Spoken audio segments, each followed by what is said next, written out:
करने से पहले अगर आपने अभी तक हमारे चैनल को सब्सक्राइब नहीं किया तो इसे सब्सक्राइब कर दीजिए, बेल आइकन को प्रेस कर दीजिए ताकि फ्यूचर में आने वाली हर वीडियो की नोटिफिकेशन आप तक पहुंच सके। और वीडियो को लाइक, कमेंट और शेयर करना मत भूलिएगा। चलिए वीडियो हम लोग शुरू करते हैं। प्रिय छात्रों नमस्कार। लर्निंग विद योगेंद्र में मैं योगेंद्र शुक्ला आपका स्वागत करता हूं। बच्चों, हम लोग कक्षा 10 की मैथ पढ़ रहे थे और इसमें प्रश्नावली जो है 1.2 लगा रहे थे।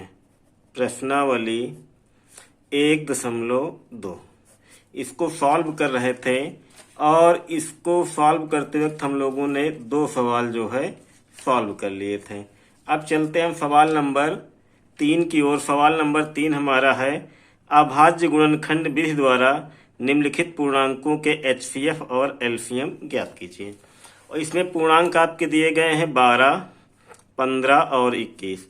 सबसे पहले 12 के अभाज्य गुणनखंड, 12 के अभाज्य गुणनखंड करेंगे तो आपके 12 के अभाज्य गुणनखंड क्या हो जाएंगे, इसको आप कर भी सकते हैं। 12 किससे विभाजित होगा, 2 से, 2 छक 12, फिर ये किससे कटेगा, फिर 2 से कट जाएगा, 2 तिहाई 6। अब 3 जो है 3 से कट जाएगा तो 2 दूना 4 ते 12। तो इसको आप लिख सकते हैं 2 गुणे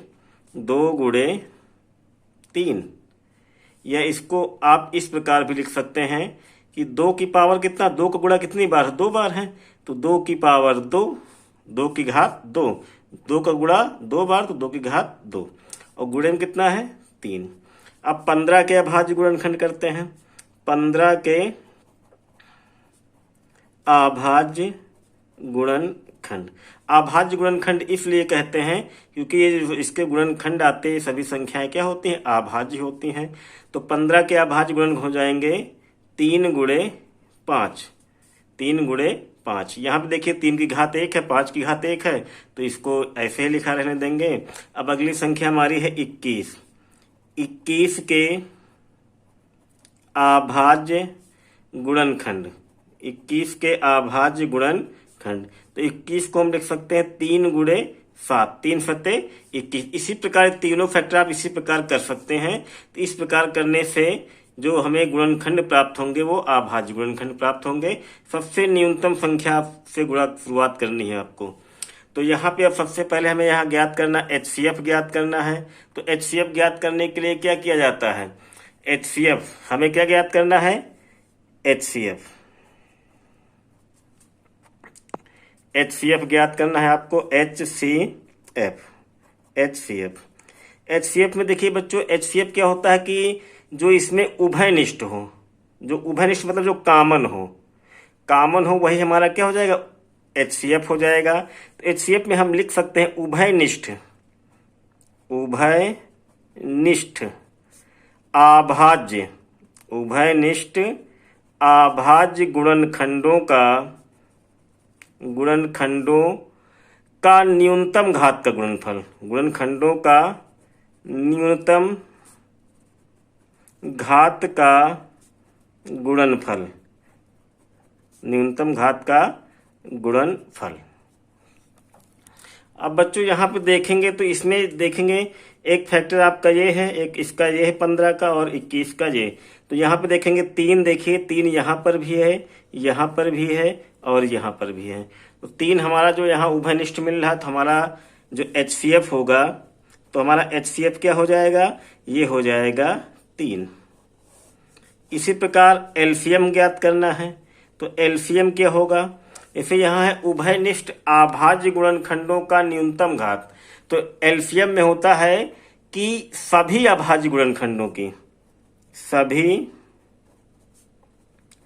अभाज्य गुणनखंडों की सभी अभाज्य गुणनखंडों की अधिकतम घातों का गुणनफल, उसमें न्यूनतम इसमें अधिकतम घातों का गुणनफल, यानी यहाँ पर सभी संख्याएं लिखनी है और जो उसकी अधिकतम घात होगी। अब यहाँ पे चेक करना आपको, जैसे यहाँ पे जैसे 2 कॉमन हो या ना हो, लेकिन एलसीएम में हम क्या लिखेंगे, सभी पद लिखेंगे, एलसीएम, सॉरी यहाँ पे एलएचएम लिख गया था, एलसीएम। तो ये आपका हो जाएगा, देखिए 2 यहाँ पे है तो अधिकतम घात लिखेंगे, 2 की पावर कितनी है 2, तो 2 की पावर 2 लिखेंगे।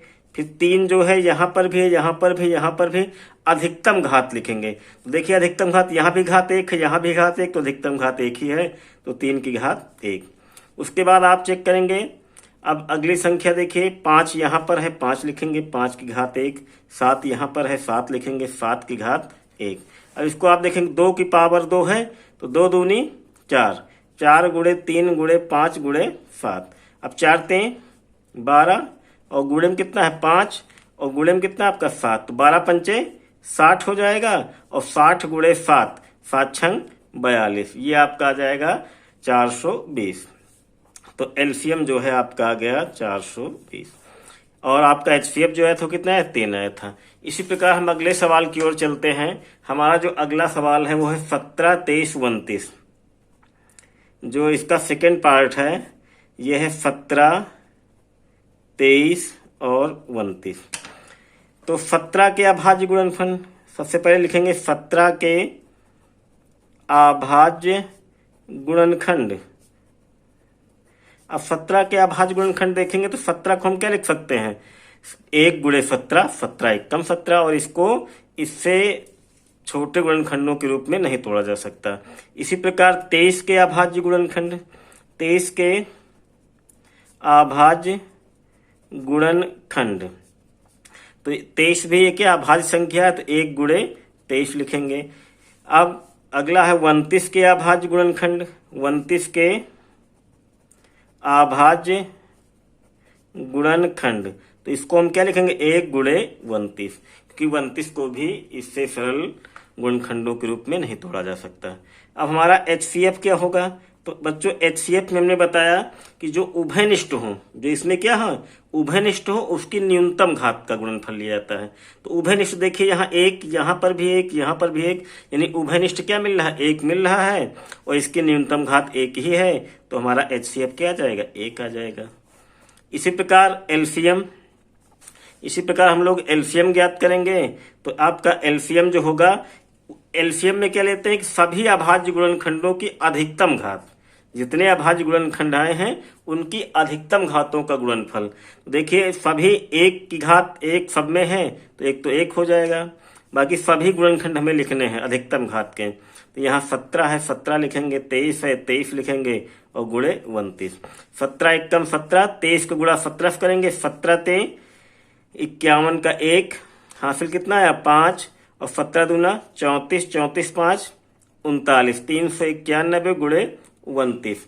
अब 391 इधर कर लेते, 391 गुणे 29। देखिए 9 से पहले के 9 एकम 9, 9 नवा 81 हासिल आए 8, 9 त्रिक 27, और 27 और 8 कितना हो गया आपका 36 हो जाएगा। फिर इसको 2 से मल्टीप्लाई करेंगे, 2 एकम 2, 2 नवा 18 हासिल 1 आया, 2 तिहाई 6, 6 1 7 हो गया आपका। तो ये आपका हो जाएगा 9, 2 1 3, 8 6 14 का 4 हासिल आया 1, 7 3 10 1 11। देखिए यहाँ पे 2 एकम 2, 2 नवा 18, 2 तिहाई 6 1 7, तो ये आपका 9, 2 1 3 8 6 14, और ये आपका 7 3 10 1 11। तो ये आपका आ जाएगा 11 439। एक बार गुणा एक बार फिर चेक करते हैं, 9 एकम 9, 9 नवा 81 का 1, और 9 त्रिक 27, 27 और 8 कितना हो जाएगा आपका 27 8 35 होगा यहाँ पर, 27 और 8 35, तो यहाँ पे 3 आ जाएगा, 8 5 13 हो जाएगा। तो ये आपको हो जाएगा 11,439। ये आपका 11,339। ये आपका एलसीएम आ गया किसका 17 23 और 29 का एलसीएम आपका गया 11,339, और एचसीएफ आपका गया 1। अगला सवाल जो हमारा है इसी प्रकार का अगला सवाल हम यहाँ देखते हैं। तो इसमें अगला सवाल आपका है कि 8 9 और 25, 8 9 और 25। देखिए 8 के जो अभाज्य गुणनखंड होंगे, 8 के अभाज्य गुणनखंड, 8 के अभाज्य गुणनखंड, 8 के अभाज्य गुणनखंड आप देखेंगे तो क्या लिखेंगे, 2 गुणे 2 गुणे 2, 2 दूनी 4 दूनी 8, अर्थात 2 की घात कितना 3, क्योंकि 2 को गुणा कितनी बार है, 3 बार है। इसी प्रकार 9 के अभाज्य गुणनखंड करेंगे तो 9 के अभाज्य गुणनखंड, ये आपका तीसरा पार्ट है इसी का। तो ये आपका हो जाएगा 3 गुणे 3, 3 त्रिका 9, यानी 3 की घात कितनी हो जाएगी, 2 हो जाएगी। 3 का गुणा 2 बार है। इसी प्रकार 25 के अभाज्य गुणनखंड, 25 के अभाज्य गुणनखंड, तो 25 को ले सकते 5 गुणे 5, 55 25, यानी 5 की पावर 2। तो यहाँ पे आप देखेंगे कोई भी संख्या उभयनिष्ठ नहीं मिल रही है, तो हमारा जो HCF हो जाएगा, जब कोई संख्या उभयनिष्ठ ना हो तो आपका एक जो है हर संख्या में क्या होता है, छिपा होता है। तो इसलिए हमारा जो HCF होगा 1 होगा, क्योंकि एक हमेशा छिपा होता है, वो सदैव उभयनिष्ठ रहता है। इसी प्रकार LCM क्या हो जाएगा, LCM हमारा हो जाएगा कि उभयनिष्ठ, जो इसमें उभयनिष्ठ नहीं चेक करने, इसमें सभी अभाज्य गुणनखंड देखने हैं और उसकी अधिकतम घात लिखनी है। जैसे 2 की घात 3, 2 की घात 3, उसके बाद यहाँ पर 3 की घात 2 और 5 की घात 2, सभी अभाज्य गुणनखंड लिखने हैं, चाहे वो कॉमन हो या ना हो। तो अधिकतम घात लिखना, ये ध्यान देना है आपको।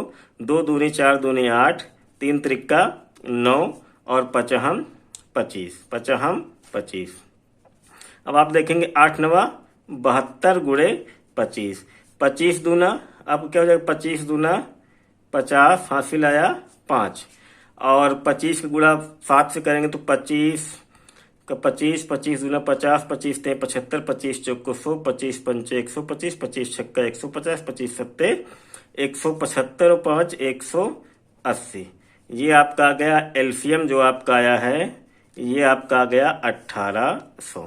तो इस प्रकार हमने देखा कि 8 9 और 25 का जो HCF था वो 1 आया, और जो इसका LCM हो कितना आया, 18 आया। तो यहाँ पे आपको ये ध्यान देना है, अगर हमें HCF ज्ञात करना हो तो आपको ये देखना है कि उभयनिष्ठ अभाज्य गुणनखंड जो हो, उभयनिष्ठ अभाज्य गुणनखंड उन्हीं को रखना है और उसकी न्यूनतम घात वाले पद लिखने हैं। उसमें जो न्यूनतम घात, एक तो क्या हो, उभयनिष्ठ हो, दूसरा उसकी न्यूनतम घात हो। और LCM में क्या लिखते हैं, सभी गुणनखंड लिखते हैं और उसकी अधिकतम घात। बस ये 2 चीजें आपको ध्यान में रखनी है, हमारा HCF और LCM आसानी से ज्ञात हो जाएगा। बच्चों, अगर हमारी ये वीडियो आपको अच्छी लगी हो तो हमारी वीडियो को लाइक कीजिए, अपने दोस्तों में शेयर कीजिए। बहुत बहुत धन्यवाद बच्चों।